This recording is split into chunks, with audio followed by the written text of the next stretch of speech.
네, 여러분 안녕하십니까. 현시야입니다.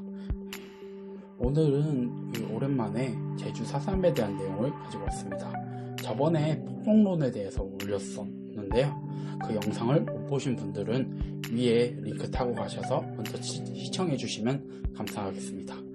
아무튼 그때 아주 잠깐이지만 항쟁론의 핵심에 대해 언급했던 적이 있어요.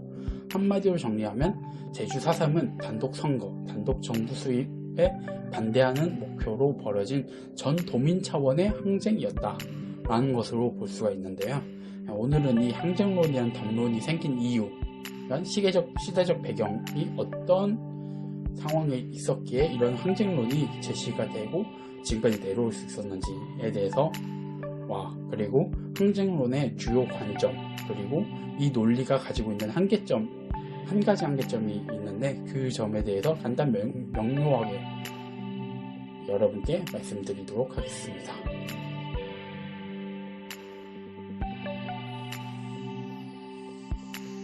우선 항쟁론은 1988년에 처음으로 학계에서 제기가 되었었는데요.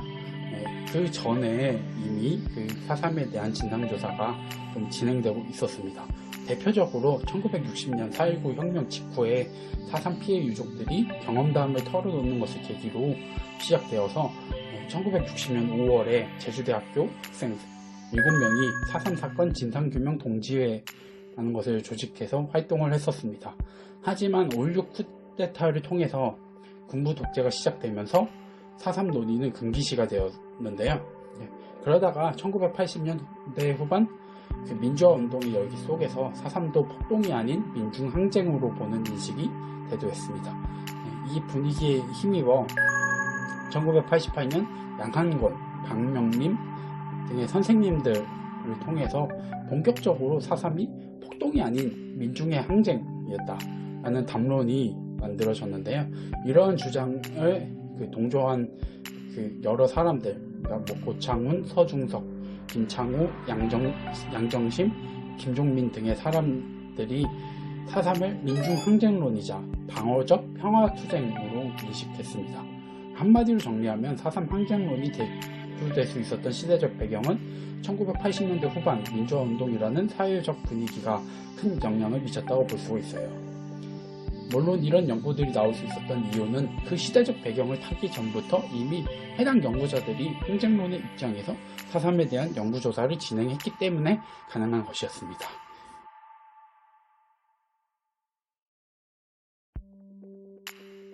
항쟁론의 주요 관점은 4.3이 좌파의 폭동, 그러니까 반란이 아닌 한반도의 통일을 추구하여 남한 단독 국회의원 총선거에 반대한 투쟁운동, 이렇게 볼 수 있어요. 특히 이 논리는 1947년 3월 1일 3.1절 발포 사건부터 시작해서 초토화 작전이 진행되기 직전인 1948년 10월 하순까지 무장대 투쟁에 많은 초점을 둔 거예요. 그러니까 이것을 좀 긍정적으로 바라본 입장이죠. 무장대원들이 제주도민들과 혈연적으로 아주 긴밀한 유대관계를 형성했다는 점을 강조하면서 4.3을 전 제주도민 차원의 단선 반대 투쟁으로 보는 것이에요. 이와 같은 입장은 당대 4.3을 단순히 우익대 저익의 구조 속에서 아무것도 모르는 제주도민들이 무장대 혹은 토벌대에 의해 희생당한 사건으로 보는 것, 이게 그 양민 학살론의 좀 중점적인 입장인데 그것이 아닙니다. 그 제주도민들이 무지한 사람들이 아닌 스스로의 주체성을 가지고 정치적인 목소리를 냈다는 것이에요. 항쟁론의 가장 큰 특징은요. 이 점에서 항쟁론은 근현대사 연구에 있어서 큰 의의를 가지고 있다고 볼 수 있습니다. 제가 앞서 1901년 제주 민란에 대해 올린 영상을 보시면 제주도민들이 주체적으로 외세, 그러니까 프랑스 천주교 선교사들, 그리고 또 봉쇄관들에 대한 그런 저항을 한 게 있잖아요. 이는 중앙에서 지방으로 내려오는 위에서 아래로의 일방적인 통치가 아닌 지방에서 중앙으로 강한 메시지를 전함으로써 주체성을 보여주는 것이에요. 4.3 항쟁론 역시 이러한 메시지를 담고 있습니다. 단순히 제주도의 특수성을 이야기하려는 것이 아닙니다. 이 항쟁론에서 가장 큰 문제 제기는 해방기 한국 사회를 단순히 좌우 대립과 이런 걸로 보면 안 된다 라는 점을 지적하는 것이에요. 그러니까 그동안의 역사에 의해, 그러니까 위에서 아래로 뭐 정치사, 사상사를 중점적으로 한 부분에 대해서 어찌 보면 반박을 넣는 인식 중에 하나라고 볼 수 있습니다.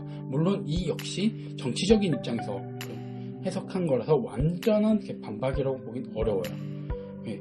그러니까 아래에서 위로 의견을 전달하면서 그 정치적인 주체가 서로 쌍방 교류가 가능하다라는 점, 그리고 또 무엇보다 이걸 누군가에 의한 그 일방적인 가해, 일방적인 피해 뭐 이런 인식으로 보는 게 아니라 제주도민들의 그런 그 주체적인 움직임을 다룬 점입니다.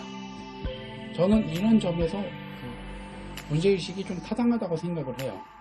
하지만 이러한 항쟁론도 한 가지 분명한 한계가 있습니다.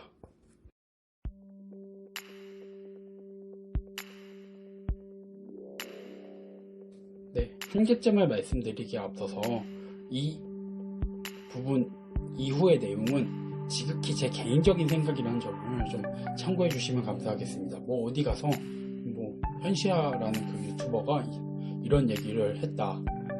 근데 그게 뭐 학계에 그서 많이 설득력 있다. 이런 거 아니에요. 그러니까 여러분 오해하지 마시고 그냥 제가 이 항쟁론을 보면서 그냥 개인적으로 조금 아쉬웠다고 느끼는 점을 넣은 부분입니다. 그 대표적으로 한 가지만 말씀드리면 4.3을 일으킨 무장대의 생각, 그러니까 그들의 그 단선 투쟁, 단독정부 수립 반대, 뭐 이런 생각이 과연 전 제주도민들과 공론으로 형성했을까라는 점이 좀 의문인데요. 저는 이 점에 대해서는 그 항쟁론의 시각과는 다르게 조금 회의적인 생각을 가지고 있어요. 제가 앞서 올린 폭동론에서도 잠시 다뤘었던 내용인데요. 실제로 무장대의 봉기, 그리고 50 단선 이후에 전도 차원에서 큰 봉기가 일어나지가 않았습니다. 그러니까 만약에 이 무장대의 그런 생각들이 공유가 잘 되고 사람들이 그래 맞아 우리가 그 단선 막아야 해, 단독 정부를 수립한 걸 막아야 해, 그러면 그 1901년 제주 밀란 때처럼 뭐 우르르 전도 차원에서 와르르 일어날 수도 있었을 거예요. 분명 이 시기는 뭐 앞선 영상에서도 다뤘지만 무장대의 투쟁이 조금 명분을 얻고 힘을 받고 있었을 때임에도 불구하고 전도 차원의 투쟁으로 이어지진 않았다는 거죠. 그런 점에서 놓고 봤을 때 과연 이 항쟁론이 전 도민 차원의 항쟁이라고 볼 수 있을까?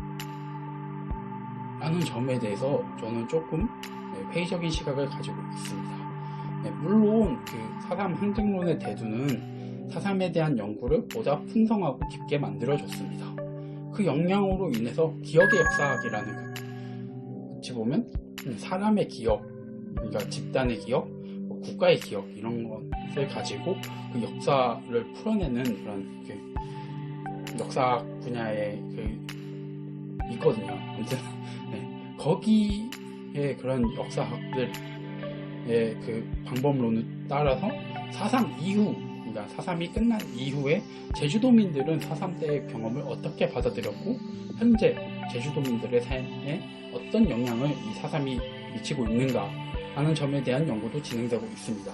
이 점에 대해서는 따로 기억의 역사학, 제주 4.3에 대한 제주도민의 기억을 중심으로 라는 주제로 여러분께 조금 자세히 설명해 드리겠습니다. 또한 양민 학살론의 입장에 대한 구체적인 반론도 제기함으로써 4.3을 뭐 단순히 양분해서 폭동, 학살 이렇게 보는 게 아니라 조금 더 다양하게 볼 수 있는 그런 입체적으로 볼 수 있는 관점을 만들어줬습니다. 그런 점에서 이 항쟁론은 뭐 분명한 한계도 있지만 나름의 큰 의의를 가지고 있다라고 볼 수 있습니다. 다음 영상에서는 4.3 양민 학살론에 대해서 다룰 생각이에요. 제 개인적인 사정으로 예정보다 영상들이 많이 늦어지는 점 양해 바랍니다. 그럼 다음 영상에서 찾아뵐게요. 현재와 과거를 바라보는 시야 현시야였습니다.